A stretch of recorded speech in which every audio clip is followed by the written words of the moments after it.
परमेश्वर के सत्य वचन में से आज फिर से मैं आपके रूबरू लेकर आई हूँ। आज का जो वचन है यीशु मसीह का पहाड़ी उपदेश। जी हाँ, क्योंकि परमेश्वर का उपदेश जो था हमें उसे सीखने की ज़रूरत है कि हमारे परमेश्वर प्रभु यीशु नासरी कैसे संदेश देते थे, कैसा प्रचार करते थे। हालेलुया। क्योंकि आज का प्रचार और प्रभु यीशु के प्रचार में बहुत डिफरेंट हो चुका है। तो यीशु मसीह ने जो पहाड़ के ऊपर अपने लोगों को उपदेश दिया वो कौन सा था? हम पढ़ेंगे मत्ती की बुक उसका 5 अध्याय। हालेलुया।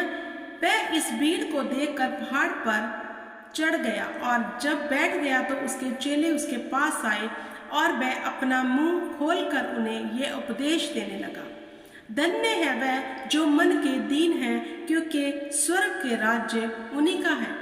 प्रभु यीशु मसीह जहाँ उपदेश देने लगे पहाड़ के ऊपर, लोगों को परमेश्वर के बारे में बताने लगे, पिता के बारे में बताने लगे, तो परमेश्वर ने कहा धन्य है वह जो मन के दीन है, क्योंकि स्वर्ग का राज्य उन्हीं का है। तो मेरे प्रिय भाई बहनों, अगर हम स्वर्ग के राज्य में प्रवेश करना चाहते हैं तो प्रभु यीशु मसीह जहाँ हमें सिखा रहे हैं कि धन्य होंगे वह जो दीन होंगे, मन के दीन, सच में दीन, बातों से नहीं।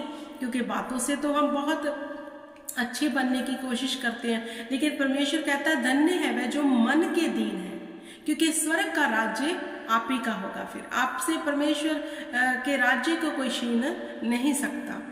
तो आगे वचन कहता है 4 में, धन्य है वह जो शोक करते हैं, क्योंकि वह शांति को पाएंगे।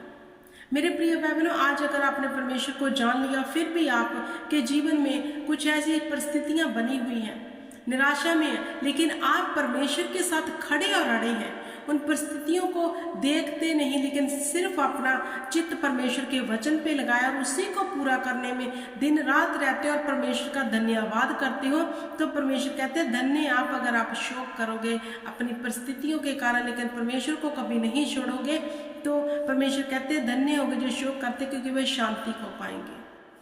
हालेलुया। फिर वह शांति जो परमेश्वर की अवधि है, हमें उससे कोई छीन नहीं सकता।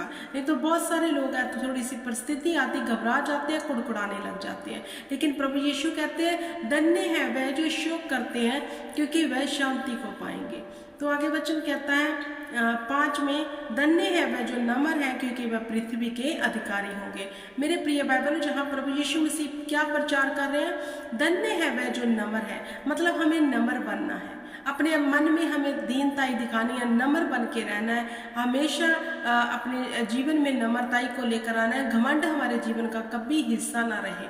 अगर हम घमंडी हैं, नम्र नहीं है, तो हम परमेश्वर के राज्य के भी योग्य नहीं है। अगर हम सच में नम्र हैं, हम दीन हैं, हम में घमंड नहीं है, क्योंकि घमंड करने के लिए बेशक हमारे पास बहुत सी ऐसी चीज़ें हों, लेकिन फिर भी हम घमंड नहीं करते। हम बिल्कुल नम्र बन के रह रहे हैं कि खुदावंद ने हम पर फजल किया, इसलिए हमारे पास ये सब कुछ है, हम उसी पे घमंड करते हैं, हम अपने आप को नम्र बना के रखते हैं।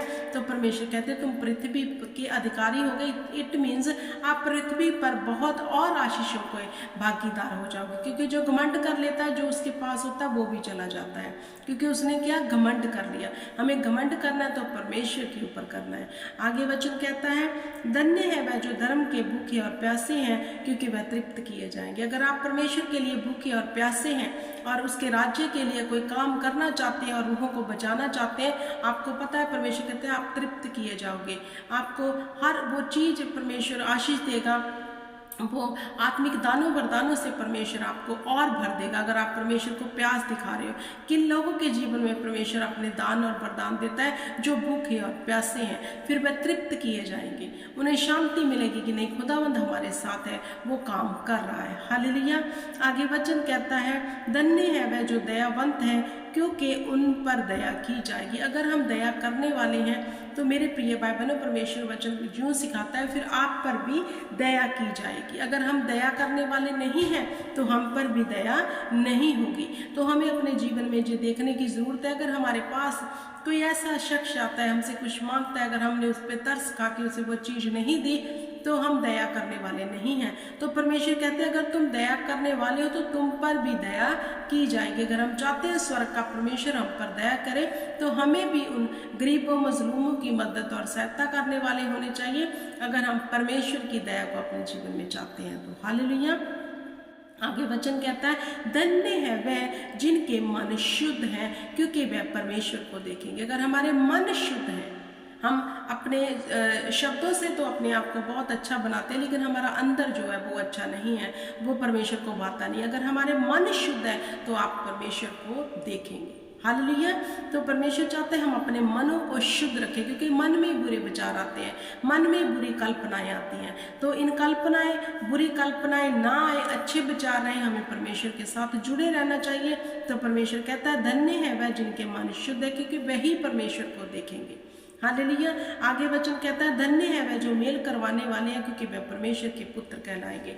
अगर आप रूहों का परमेश्वर के साथ मेल मिलाप करवाने वाले हो तो आप परमेश्वर के सन एंड डॉटर कहलाएंगे। अगर आप रूहें बचाने वाले नहीं हो, परमेश्वर का शुभ समाचार देते ही नहीं हो, हालेलुया, तो अभी तक आप उसके रियल सन एंड डॉटर बने नहीं। अगर आपने सत्य को जान लिया, अगर आप चाहते हैं कि आप बच्चे, आप दूसरों को भी बचाना चाहते हो, तो परमेश्वर आपके विषय में लिख रहा है धन्य है जो मेल करवाने वाले हैं। किसके साथ मेल करवाना है?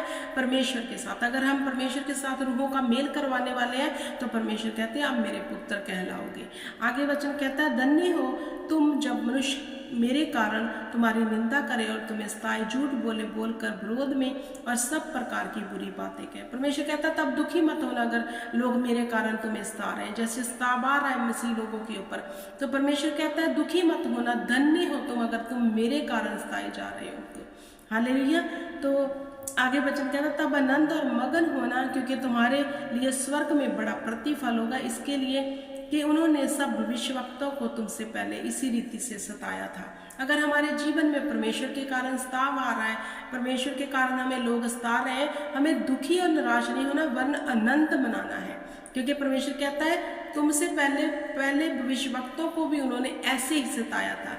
तो मेरे प्रिय भाई बहनों, ये था प्रभु यीशु मसीह का पहाड़ी उपदेश कि तुम दीन बनो और शोक करो कि पिता परमेश्वर रूहों को बचाओ, उनको खुदावंद मैं उनके लिए प्रार्थना करता हूँ, तलब दिखाओ परमेश्वर के लिए, उन रूहों के लिए कि खुदा उनको भी बचाओ। तो और परमेश्वर कहते दयावंत बनो कि तुम पर भी दया की जाएगी, मेल किराने वाले बनो, अपने मनों को शुद्ध रखो। हालेलुया। परमेश्वर हमसे चाहते हैं हमारा जीवन क्लीन हो, साफ हो, सुथरा हो। हालेलुया। जहाँ परमेश्वर ने कुछ ऐसा नहीं कहा कि तुम इतना बोलो तो इतना काट लोगे। परमेश्वर कहता है दीन बनो, हम्बल बनो, अपने मनों को शुद्ध रखो ताकि तुम मेरे राज्य में प्रवेश करो। अगर आप स्वर्ग में प्रवेश करना चाहते हो मेरे प्रिय भाई बहनों, तो परमेश्वर की सिद्ध दिशा पर चलो, क्योंकि वही हमें अपने स्वर्ग का अधिकारी बनाएगा। अगर हमारे मन शुद्ध है, हम दीनताई के साथ चलते हैं, हमारे जीवन में कोई ऐसी बात नहीं जो वचन के विपरीत है, तो खुदावंद हमें जो है स्वर्ग के अधिकारी बनाएंगे, अपने सन एंड डॉटर बनाएंगे। हालेलुया। आई होप कि आपको समझ आ गया होगा। ऐसा जीवन जीने के लिए परमेश्वर की आगे प्रार्थना करो ताकि आप खुदावंद को देख सको। Hallelujah. Praise the Lord. God bless you.